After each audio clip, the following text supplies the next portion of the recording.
Welcome to Shonen Flop Chibi, a first impressions mini episode where we talk about the first chapter of the series we'll be covering in depth next week. I'm Jordan, and with me today, as usual, is my co-host David. Say hi, David! Hi, David! What series we covering this week, David? Oh man, we are copping up something fresh because we are talking about Hard-Boiled Cop and Dolphin. Aw, yeah, let's do it. My favorite kind of propaganda, the kind that's also... about talking dolphins. Yeah! That's why Free Willy, they say ACAB at the very end. Yeah, exactly. You know, it took me way too long because I saw it when I was like a little kid. It took me way too long to realize that Free Willy is just like the dumbest pun ever on free will.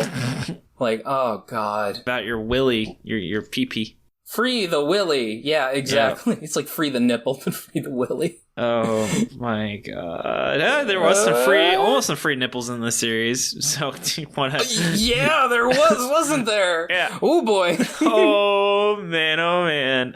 What a series. But yeah. And then Jordan, so who was the series by?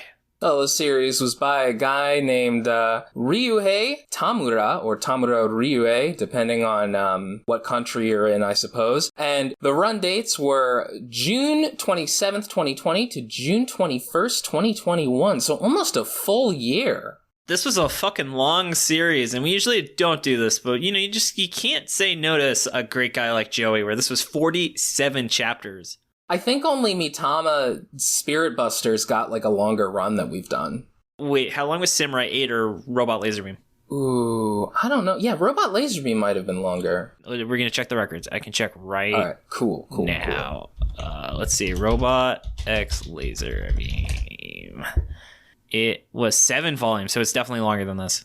Oh, wow. Okay, there you go. Never mind then. Was that like 60 chapters? 62 chapters. Holy shit. How did we read that? Yeah, what the fuck? And only half of it was worth reading.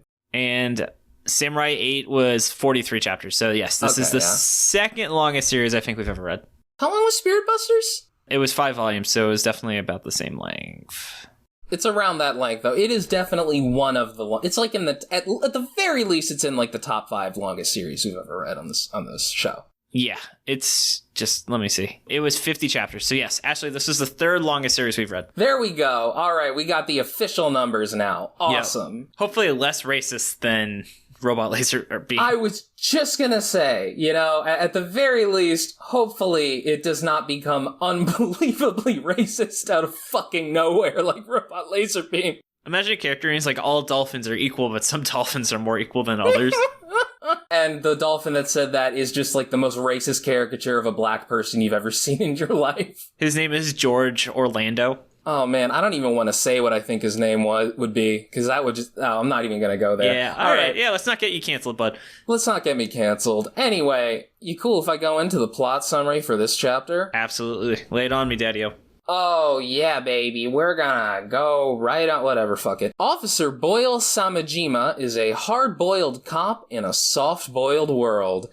After violating procedure to punch a hostage-taker in the face, Samejima is reassigned from Tokyo to the far-off Ogasawara Islands. Once there, he meets Officer Yumi Nanase, who has big boobies, which make Samejima get a nosebleed when they break her shirt open, because they're just that fucking big. On the drive to the station, she tells Samejima about a mysterious young girl named Chako who was raised by dolphins, and the cult who worshipped her, which mysteriously disappeared. Chako reappeared a few days ago, carried on the back of her father, Police Lieutenant Orpheus, who happens to be a dolphin and likewise is a badass hard-boiled cop, Popcorn David. Orpheus, or Orphe, if you're nasty, is then assigned as Samejia's partner, and the two are sent on patrol. The two cops, along with Nanase, then confront an unruly driver complaining about a broken taillight in his stolen car, while his friends live stream it to prevent police brutality, which is truly an evil thing to do to a cop. Yeah. Thankfully, though, as they drive away, Samejia and Orphe shoot out their tires to stop them from hitting a pedestrian, because good cops are quick to reach out for their guns. Samejia then bonds with Chako, who tells him about pervy sea turtles and shoplifting sunfish. That's the chapter. Good old propaganda. And I just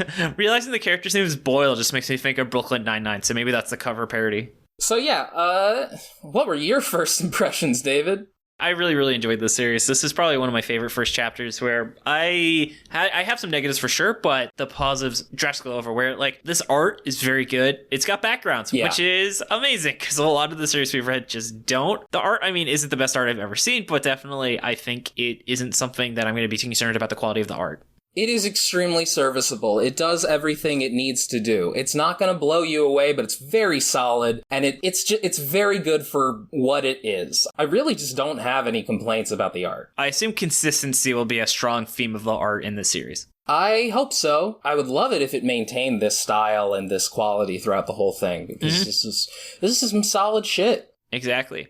I agree. I think it's very funny. I think Samajima is a lot of fun. He's just like this cop who's like really into the Dirty Harry stuff, and he's really into that, and he thinks it's just like so fucking cool. Yeah. He's trying to be that way, and the people, his higher ups, are like, yeah, dude, this is who the fuck are you? You're not in a movie. This is like real life, dude.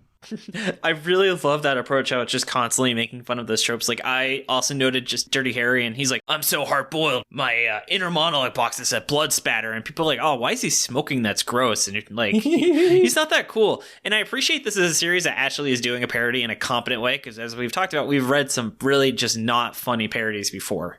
I do have to say, we mentioned it was propaganda, and this falls into, like, this classic 80s style of propaganda, like the kind where, I've said before, I think I mentioned it on the Tokyo Shinobi Squad episode, where, like, if you really want to get, like, an idea for how, like, conservatives view cops, just watch, like, every Sylvester Stallone movie where he plays a police officer. Oh, yeah. Because it's very similar. Like, the first scene that happens here, it reminds me a lot of the first scene of Cobra, which is a terrible movie that I've seen too many times. Of course. But, what this, manga is positing, which is, like, the same kind of idea that you see a lot in these kinds of stories, is like, man, we really just gotta have these hero cops who are, like, quick to violence in order to save people, we got to deal with, like, the pussification of the police force. Oh, man. And to be fair, there is also kind of, like, a difference between the Japanese police force and the American police force, so I am missing some context in some sense. Mm-hmm. Like, they mention, like, it's extremely common for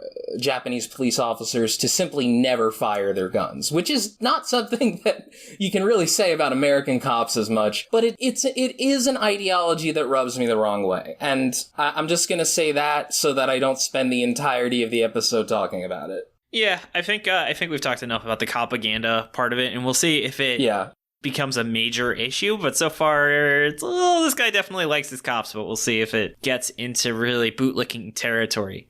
Oh, yeah, I am vigilant for that shit. But yeah, and then though, in terms of negatives, I get the giant boobs thing, and yeah, it was kind of funny, but still, like, yeah, you clearly just gave your excuse to have a very sexualized character. It's like, what's her name from Fire Force, where I guess the theme is that, like, she's always in her underpants and stuff, but it's still, like, kind of annoying. Like, you can point out the trope, but that doesn't mean you're still not having this over-sexualized character. Yeah, and it was funny when it first happened, because, like, she shows up and, Samajima is like, there's hard-boiled blood spatter on his dialogue boxes. He's kind of like Deadpool in that sense, where he's like, he talks about his own dialogue boxes sometimes, and he's like, yeah, I got hard-boiled blood spatter. It's not nosebleeds, though. I'm not constantly thinking about pervy, dirty thoughts or anything. Mm-hmm. And then he just meets this officer with big boobs, and then she salutes, and apparently every time she salutes, her shirt just opens up. Yep. Okay, yeah. And then he's just like, I'm not gonna have the blood spatter anymore. Yeah. I think it's also he just stops having inner monologues. I didn't notice that, but I think you're right.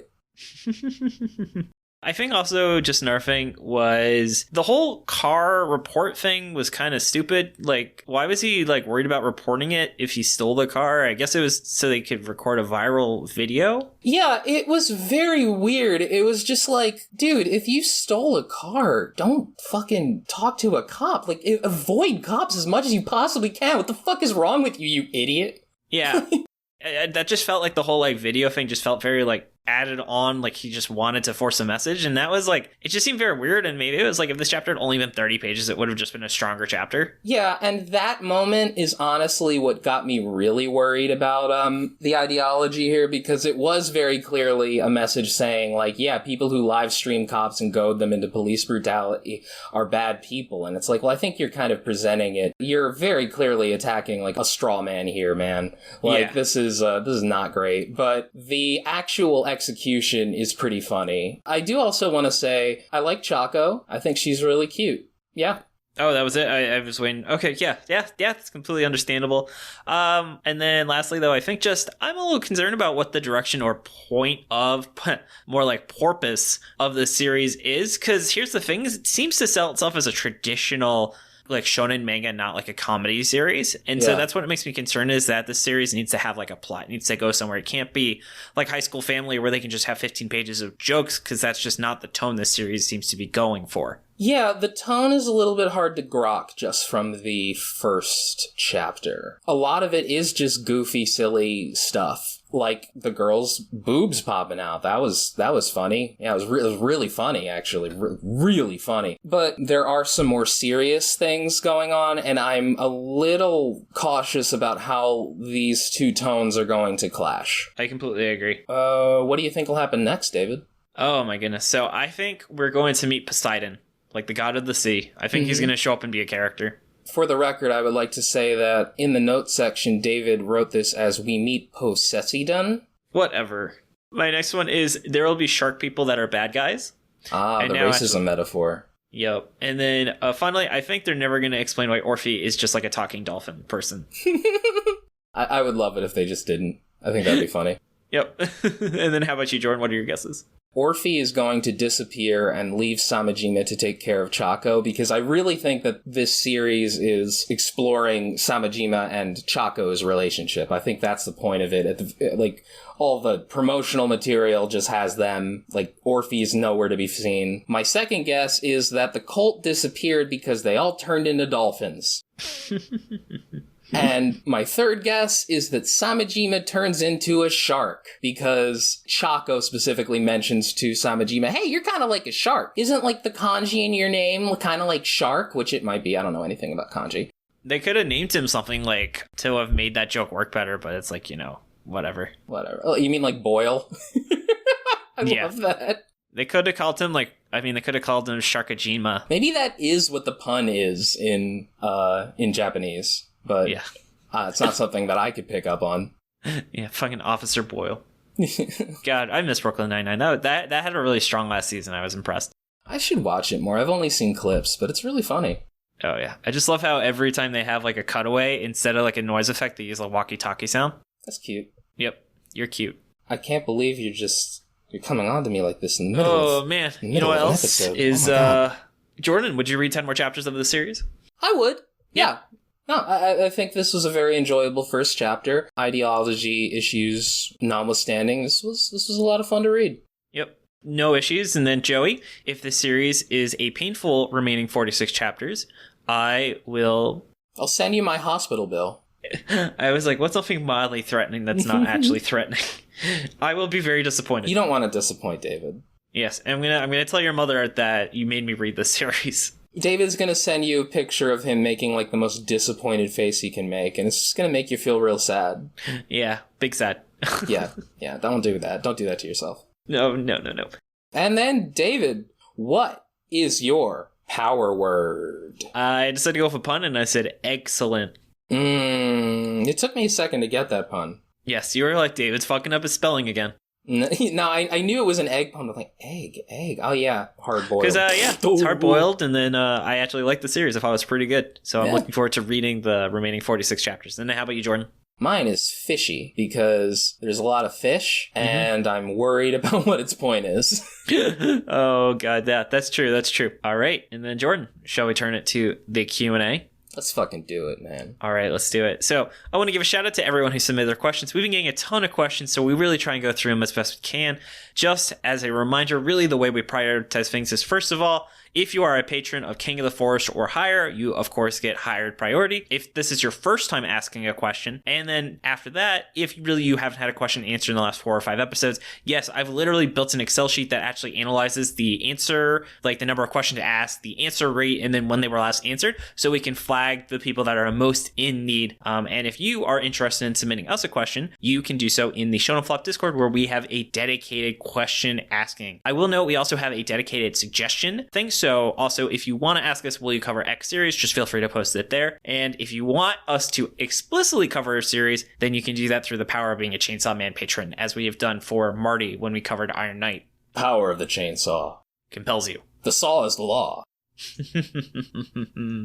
So, getting into it, we have a question from Albi, who asks, what generally well-respected manga series do you hate with a passion? Well, as I have learned, apparently Phantom Seer is generally well respected, and I fucking hate Phantom Seer. Yeah, But- I'll go with Phantom Seer. That was definitely our hottest take. Also, as we talked about, I just don't really like Naruto very much. Yeah. Meanwhile, that's totally very not fair, yeah. Mark is having like the time of his life watching it. Like, okay, Yeah, bud. you know, Even it was like most people thought this part was bad, but I really liked it. And I was like, yeah, because it wasn't very good. Yeah, you know what? Totally not Mark. I had some takes on the Chimera Ant arc that I disagreed with, so you know what? I'm okay with disagreeing with him on other things. More like totally off Mark. Hey! Ooh, it's pretty good. Also, we should really talk about Mother's Basement said that Thriller Bark was like top 5 One Piece arcs. He's right.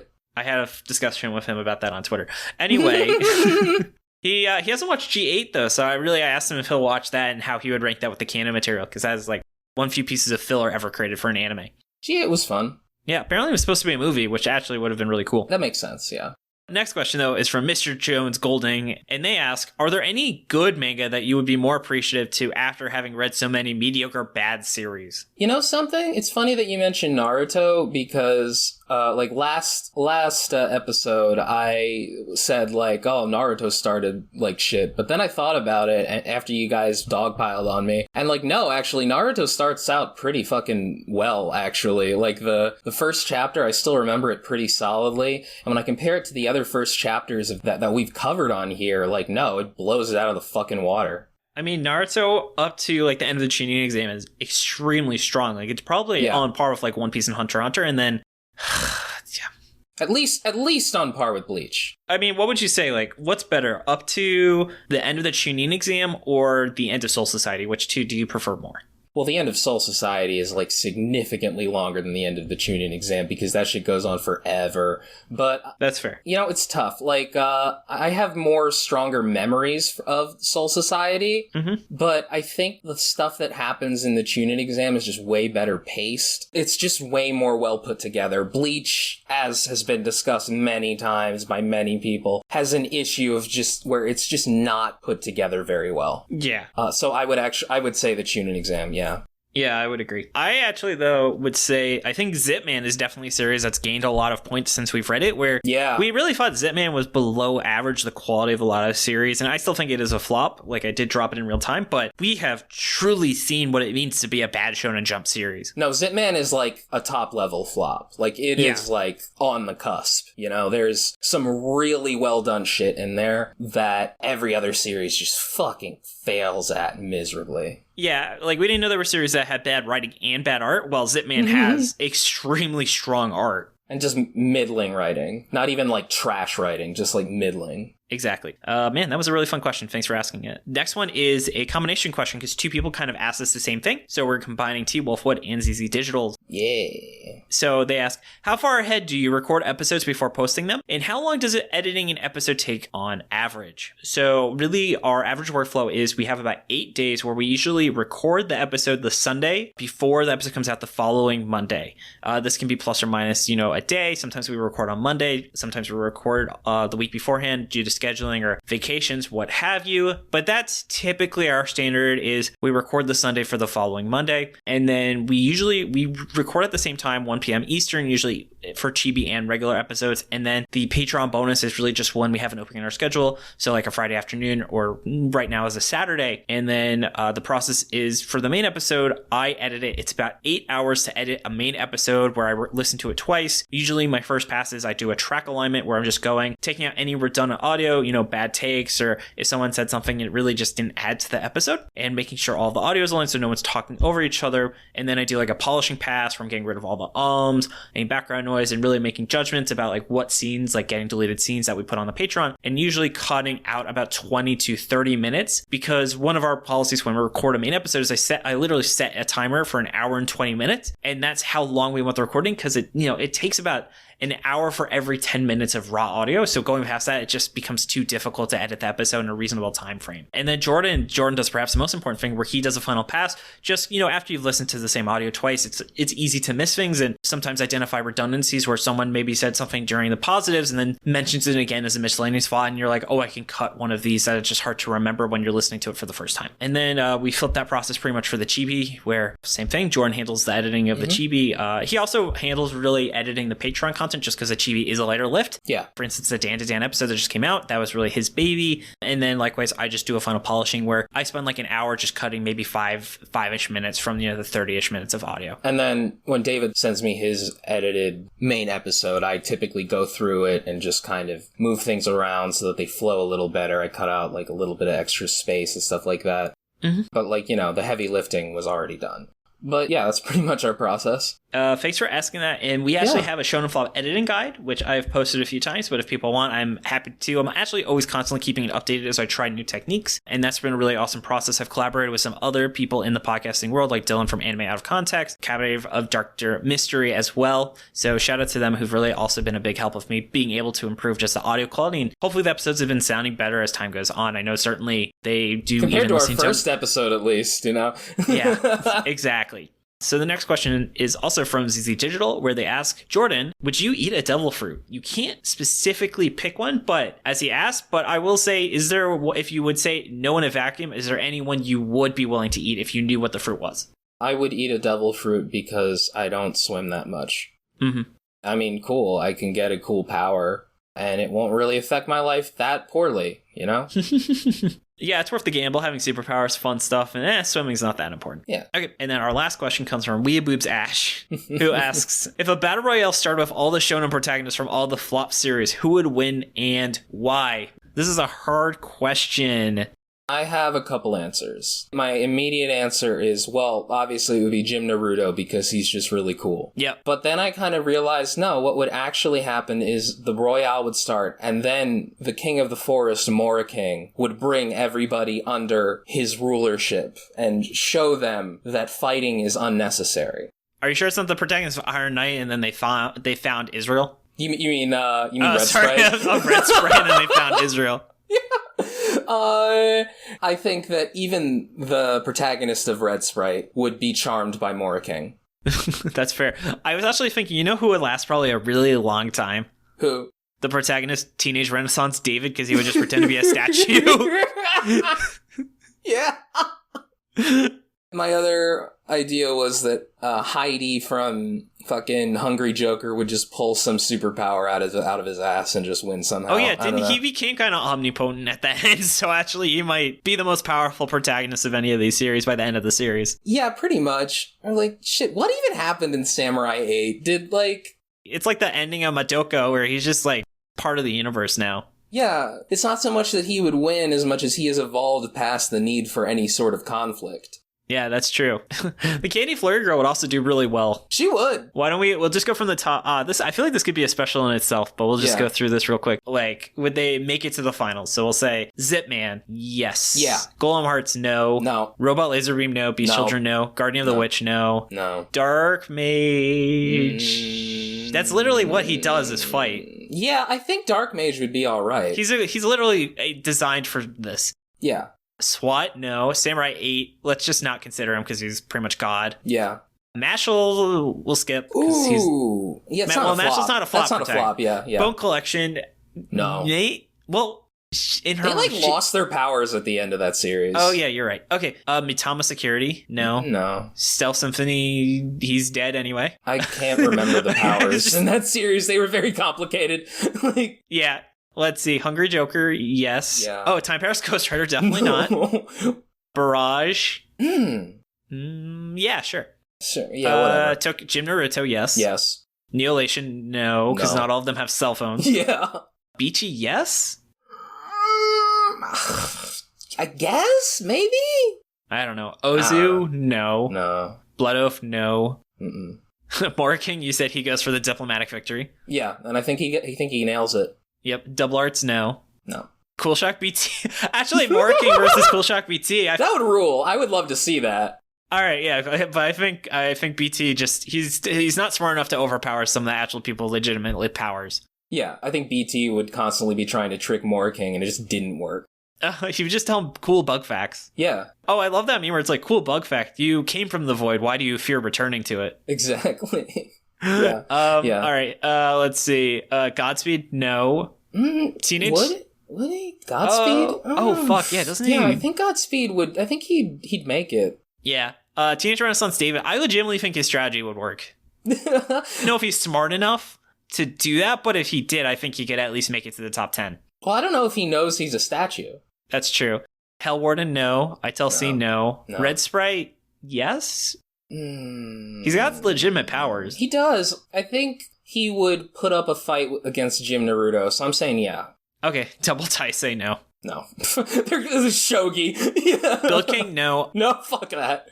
Iron Knight, yes. Knight might. Yeah, I think Candy Iron Knight Flurry, would. yes. Yes. Bokusan, no. I can't even remember if they were strong or not. Capoid, yeah. No. Monster Tamer Girls, no. No. Let's see. Red Hood? Yeah. No. No? What is he? What? Well, yeah, I guess if you're talking about Velo, then yeah. I'm talking about the main character, yeah. Yeah, you're right. Grimwood. And then, yeah.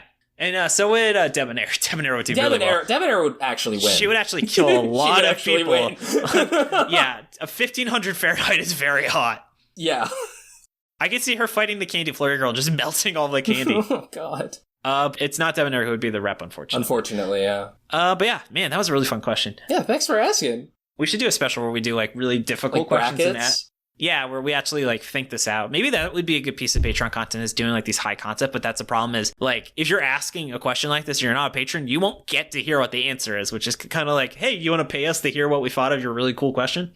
Hey, listener, you want to pay us to hear what we thought of your really cool question? We'll leave it to you guys. If you think that would be a fun piece of content where we'll do some of these like questions that we could spend literally 5-10 minutes, like 20 minutes on, and we're like, let's hear David and Jordan really actually discuss for every single protagonist how a battle royale would go for these series and release as Patreon. No. Here's what we do. We do that, and then if the person who asks a question is not in the Patreon, we just send them a link to like download it because we answered their question specifically. So yeah, so tell us though if people want us to try that, or even just this question, you really want us to just completely go through the whole thing and really think about it and say, this is a person that would win this battle royale of all the shonen flop protagonists. Yeah. And then that though, speaking of winners, that takes us to the end of the episode. So thank you everyone who submitted their questions. Thank you so much, listeners. You're the best. You give me life, in this world of depression. You make it worth living. Thank you so much. Yes, and thank you, Jordan, for being a great co-host. Oh, you're very welcome, David. I do it for you. And then in terms of other shoutouts, I want to give a thanks to Tucker for assistance with pronunciation, translation, and other miscellaneous research. Nicole for helping us with social media. Thank you, Luke, for being our community producer. And be sure to join the Shonen Flop Discord. Come hang out with us and talk about anime, games, or whatever else is on your mind. We have a book club and do regular movie nights. Like we said, this is where you can go and submit some awesome questions. Always happy to have new faces in the Discord asking us questions. And if you've been enjoying the podcast and want to help us keep going, consider subscribing to our Patreon. We have a ton of awesome perks, ranging from exclusive mini episodes, priority in the QA, or even just getting to help us figure out what content we're going to be making. I also want to give a shout out to Pterodactyl Ghost for being a Chainsaw Man level patron, Gabe, Mark, Marty, T. Wolfwood, Matt, Overrated Apples for being King of the Forest, and Tristan, Denna, Marabara, Hydra, Dylan, Alexander, Zorak, Shingo Sekimoto, Trevor Schechner, Silly Rookie, Yaji Black, Mike Carpenter, and BS for being Galactic Ball Federation officers. Man, that list is getting long, but I fucking love it. And then though, if you're not ready for a regular commitment, consider buying some merch. We have a ton of awesome designs, including the much requested Gomez Moon and Mashless Punching Harry Potter shirts, along with cover art from each of our other episodes. And no worries though if you can't help the show out financially. If you could just like, rate, review, or share our show, it means a ton. Even telling one friend to check us out means a lot. You can find us on Twitter at Shonen Flopcast and our website shonenflop.com. We're also on Spotify, iTunes, YouTube, or wherever else you get your podcasts. And with that, okay, David, fucking say it! Keep on flopping, floppers. That was me trying to make a dolphin noise. What the fuck was that?